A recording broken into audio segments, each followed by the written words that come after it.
আওয়ামী লীগ যদি কোনোদিন আবার বাংলাদেশে ফিরে আসে এবং ক্ষমতায় আসে তাহলে তাদের সাথে সম্পর্ক কেমন হবে এ নিয়ে গুরুত্বপূর্ণ মন্তব্য করেছেন বিএনপির নেত্রী রুমিন ফারহানা।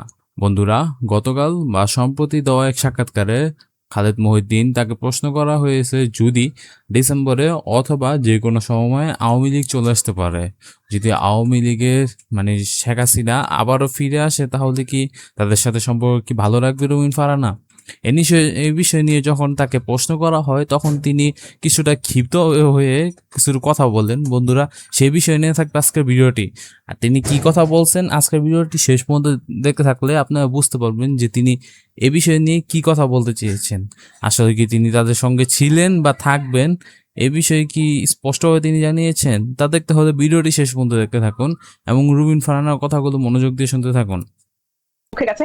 এখন আমি যৌক্তিক এবং সত্য কথা বলি, আওয়ামী লীগ যদি কোনোদিন বাংলাদেশে ফেরে, কোনোদিন যদি বাংলাদেশের রাজনীতিতে যায়, আপনি মোটেও ভাববেন না যে তাদের সাথে আমার খুব ভালো একটা বনিবনা হবে।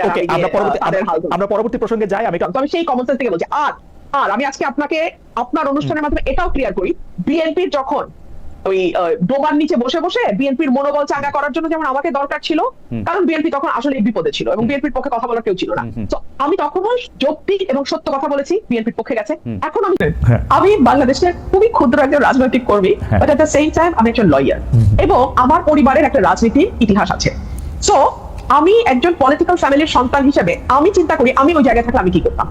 সো এই জন্য বলছি কমন সেন্স বলে শি উইল বি ব্যাক। এটা আমার কমন সেন্স বলে। তিনটা কারণ আমি আপনাকে বলে দিচ্ছি এখনই কেন আমি বলেছি। হচ্ছে ওনার রাজনীতির একটা দীর্ঘ ইতিহাস এবং ত্যাগের ইতিহাস আছে ওনার পরিবারের। ওনার পুরো পরিবারকে এক রাতে মেরে ফেলা হয়েছে পলিটিক্যাল কারণে। দুই হচ্ছে ওনার নিজের ত্যাগ আছে সরকারি দল বিরোধী দল হিসেবে এবং ওই পরিবারের একজন বেঁচে যাওয়া সদস্য হিসেবে। তিন হচ্ছে ওনার বয়স। উনি যদি এখন ভারতের মাটিতে মারা যান, ওনার এই এত বড় দল যেটার পেছনে ওনার বাবা, ওনার পরিবার এবং ওনার আত্মত্যাগ, সেই দলটার কি হবে। তো আমি যদি ওনার জায়গায় থাকতাম আমি আসতাম। তো আমি সেই কমন সেন্স থেকে বলছি। এই ছিল রুমিন ফারহানার কথাগুলো। তো রুমিন ফারহানার কথা নিয়ে আপনাদের কি মন্তব্যটা জানাতে ভুলবেন না। তো এই ছিল ভিডিওটি। দেখা হবে নতুন কোনো ভিডিওতে নতুন কোনো টপিকে। সে পর্যন্ত ভালো থাকবেন। আর যদি মনে হয় আপনাদের নেক্সট কোনো টপিকে ভিডিও আনা উচিত এবং নেক্সট কোনো খবর পাওয়ার দরকার তাহলে অবশ্যই আমাদের কমেন্ট বক্সে জানাতে পারেন। দেখা হবে নতুন ভিডিওতে। সে পর্যন্ত ভালো থাকবেন। Take care. আল্লাহ হাফেজ।